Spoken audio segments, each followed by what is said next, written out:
بسم الله الرحمن الرحيم. رجعت لكم تاني في فيديو جديد. الفيديو بتاع النهارده هنهي فيه حيرة ناس كتير لما بتروح تشتري. ناس محتارة اذا كانت تاخد ال 91 دبليو ولا تاخد ال 159. طيب، الناس اللي بتقبل على الساعات دي بتروح لها ليه؟ بتروح لها عشان قوة التحمل بتاعتها. طيب ايه الاقوى، الاف 91 ولا 159؟ لو الاتنين دخلوا مع بعض مضاربة، يعني مسابقة في قوة التحمل، مين اللي يتحمل اكتر؟ حابب اقول لكم اللي هتتحمل اكتر للاسف ال 159. طيب ليه يا عم وازاي؟ ده بن لادن نفسه كان ايه؟ كان بيلبس ال 91. طيب انا اقول لكم وانتوا قرروا. اول حاجه الاستيك اللي راكب ده مش الاستيك بتاع الساعه الاف 91، لا ده انا مغيره، وعشان ما فيش اصل في السوق اضطريت ان انا اجيب لي ساعه من ساعات التقليد، الاف 91 تقليد، واخد منها الاستيك بتاعها واركبه للاف 91. حابب اقول لكم دي بواقي سير الاف 91 دبليو. طيب عايز اقول لكم من يوم ما طلعت الكاسيو اللي هي ال 159 لحد الان محدش الاستيك ده اشتكى منه، يعني لانه مرن جدا، مفيش حاجه اللي هو ينقطع يتكسر يتعمل، حتى تقفلته تمام جدا. تمام، موضوعه جميل جدا وتفاصيله جميل جدا لدرجه ان هو بس لين، في نفس الوقت ستانلس ستيل، ما بيصديش، ما بيغيرش لون، ما بينكسرش، جبار. فهي نقطة ضعف الاف 91، ممكن ناس ما بتكملش الساعة معاهم سنتين، زي ما بقول لك كده سنتين، والاستيك بتاعها بينقطع عشان الربر مع المية مع الشمس فبينشف، وزي ما انتم شايفين كده بيتكسر. ده بواقي الاستيك بتاع الاف 91. طيب من ناحية ايه تاني؟ الظرف بتاع الساعة.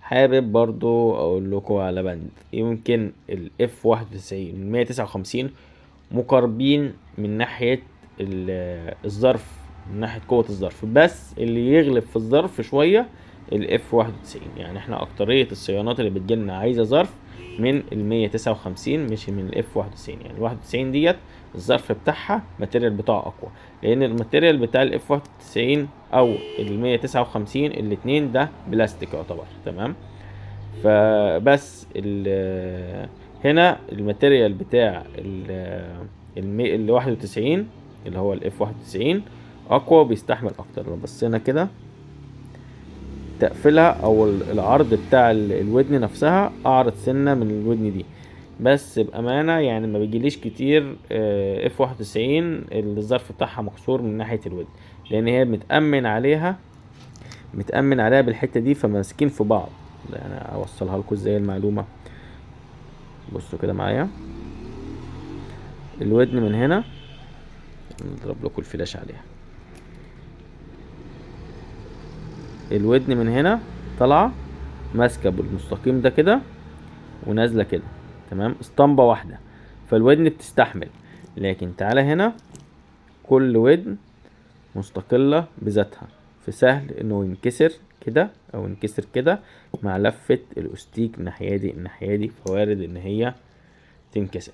فالاف 91 بيستحمل من ناحيه الظرف اكتر من الايه، من ال 159 دبليو. تمام، دي النقطه اللي حبيت اعرفها. بالنسبه لمقاومه الماء الاتنين ما شاء الله عليهم، من ناحيه الميه ما لهمش اي غبار في النقطه دي، الاتنين في حوار الميه جبارين. طيب ممكن نتكلم عن حاجات تانية بالنسبه اللهم صل على النبي. النظام بتاع الساعة ستوب واتش، وقصدي هنا منبه، وكده ستوب واتش، وكده الساعة. نفس الكلام في الكاسيو، منبه، ستوب واتش، والساعة. تمام، ونفس نظام العرض، اليوم فوق، بعد كده اللي هو التاريخ واليوم، ونظام التنبيه، ونظام 24 ساعة و12 ساعة، الحوار كله واحد. طيب لو دوسنا كده يقلب 12 ساعة، وكده 12 ساعة، وكده 24 ساعة، ده برضه 12 ساعة 24 ساعة.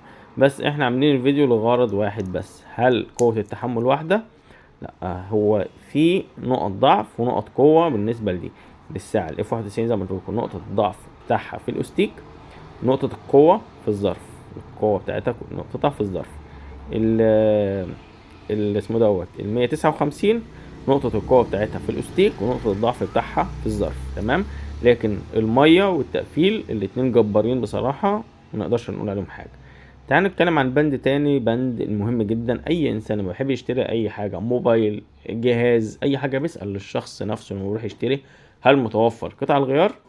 طيب نتكلم بقى في نقطة قطع الغيار. احنا بنتكلم واحد واحد، يعتبر دي نقطة ضعف، يعني ايه، متساويين حسب بقى ما انت ودماغك. طيب بالنسبة لقطع الغيار حابب اقول لكم 159 بالنسبة لمصر اكتر حاجة متوفر لها قطع غيار. موفر لها الظرف يعني يعتبر سيم اوريجينال، يعني حاجة طبق الاصل من الاوريجينال، لما تيجي نقفلها بتبقى تمام جدا زي الاصلية، مفيش فيها اي مشكلة. بالنسبة للاستيك بيبقى صعب شوية ان احنا نلاقي الاوريجينال. تمام. والسيم اوريجينال بيبقى تعبان شوية، بس بيفي بالغرض، بيفي بالغرض جدا، يعيش معاك سنين، ده لو انت احتجت استيك فعلا. تمام. للاسف الاف 91 قطع غيار مش متاحة. بنضطر ان احنا لو محتاج قطع غيار ليها ادور على الاستيكات، الاقي نفسي ممكن اجيب باند زي كده، يعني لو عايز استيك نضيف شوية الاقي جايب استيك يعني مش هيليق معاها بتاتا، ويبقى شكله مش ظريف خالص. تمام. هو ده استيك لساعة كاسيو، ماشي، حتى هي الحباسة مكتوب عليها كاسيو، بس مش هيبقى لطيف خالص على الساعة دي. طيب انا ده مش حلو عليها، مضطر ان انا اروح اشتري واحدة كاسيو تقليد زي كده، حاجة تكون شعبي، ماشي، سهلة كده، دي شعبي، عشان اخد منها قطع غيار واعمل بيها الساعة الاصلية، بس زبالة. فكده هنقدر نقول نهاية الفيديو من وجهة نظري انا، زي ما انا قلت في بداية الفيديو، ان 159 تكسب. 159 قطع غيار متوفرة. الاستيك قوة تحمل عالي جدا، يعيش معاك، اللي هو السير، يعني في ناس بتقول عليه استيك، ناس بتقول عليه سير. قوة التحمل بتاعته عالية جدا، انه يستحمل اصعب الظروف، يعيش معاك، مية بقى شمس مش فارقة معاه، هو كده كده ستانلس ستيل ويستحمل. نقطة ضعف الاف 91 في الظرف. تمام. الماكينة تمام جدا، التقفيل تمام جدا، حوار المية جبارة. الواحد وتسعين زي ما قلنا اول نقطة ضعف ملهاش قطع غيار، تاني نقطة ضعف الاستيك بتاعها ضعيف، نقطة القوة الوحيدة في الظرف بتاعها. تمام. يا رب اكون مطولتش عليكم في الفيديو وتكونوا استفدتوا من الفيديو، وان شاء الله هعمل لكم الفيديو الجاي هحاول اجيب لكم احدث موديل من ال 159 دبليو، عشان التقليد بقى عالي جدا لدرجة ان احنا مبقناش نركز يعني اذا كانت الماكينه الداخليه اصل ولا تقليدي غير لما نفك الساعه. فهنحاول كده نوصل مع بعض لنقط الضعف اللي تبان فيها ان الساعه تقليد ولا اصليه. تمام. اتمنى تكونوا استفدتوا من الفيديو، ما تنسوش الاشتراك وتفعيل الجرس، ولو ما اشتركتوش معانا في المسابقات اللي احنا بنعملها على القناه حاولوا تشتركوا، اسالوا عن جروب الواتساب، كل فتره كده بنعمل مسابقه عن ساعه، يمكن نعملها مسابقه عن ساعه كاسيو، ساعه سكيمي، اي موديل، اي حاجه قدامنا كده ممكن نعمل عليها مسابقه ان شاء الله، وسحب، وهارد لك للجميع. شكرا.